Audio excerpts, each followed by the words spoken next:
The Saints down by a pair as we head to the top of the 8th inning, and the first pitch misses outside to the man that, well, started off the 4-run inning by going deep off of Zach Peterson.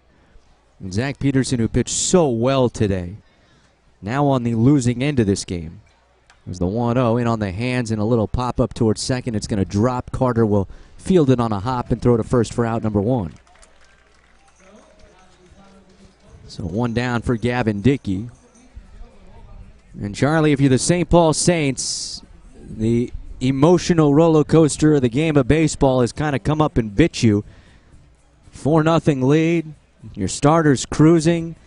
Gives up a couple of runs. You still lead 4-2, and then all of a sudden in 1 inning it evaporates and you're down 6-4 with 6 outs to go. Well, it's time to dig deep if you're the Saints, because this is it. If you don't win this ball game, you have put yourself in an almost impossible situation heading into the final 7 games of the season. First pitch to Dickey. Fastball outside for a ball, 1-0. Again, nothing mathematical about an elimination today for the Saints, but they're not going to feel good about themselves if they don't win this series.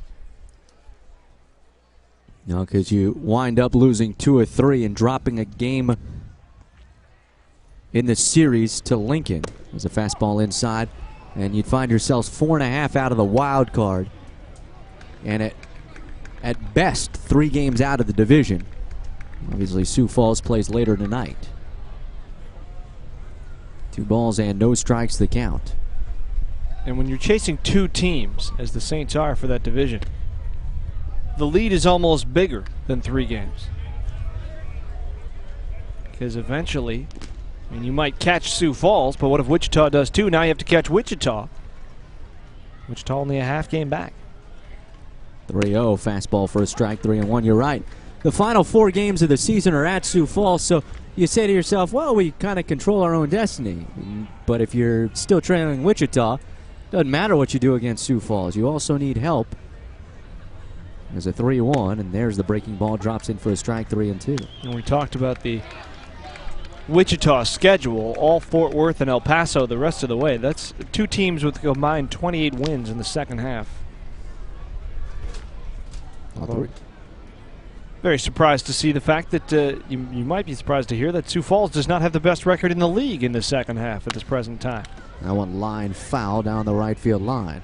Actually a half game worse than Pensacola right now. Pensacola 26-15, Sioux Falls 25-15. So obviously a game in hand. It's a bit of a technicality, but Sioux Falls was so far above and beyond the league for really most of the season. To think that anybody would be outplaying them at any point is a bit surprising to hear.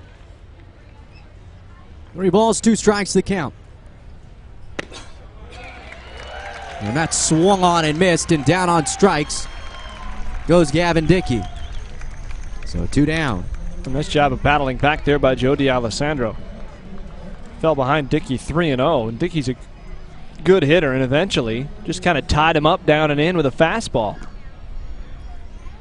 See Dickey trying to open up and turn on that ball, and he just couldn't catch up.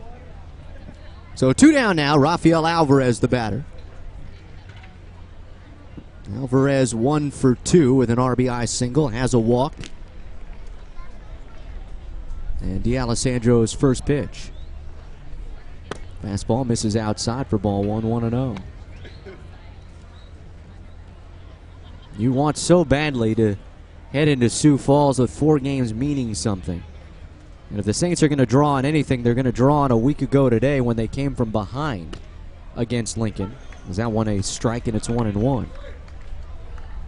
Remember, in that ball game, they trailed 6-0 and then trailed 14-10 late. And you just got the sense that the way the momentum was going, the Saints were going to come back in that one. 1-1, and a little tapper towards the mound, D'Alessandro, and that is more like it for Joe D. A 1-2-3 8th. We'll go to the bottom of the 8th. 6-4 Lincoln. You're tuned into Saints baseball on the Saints Broadcast Network.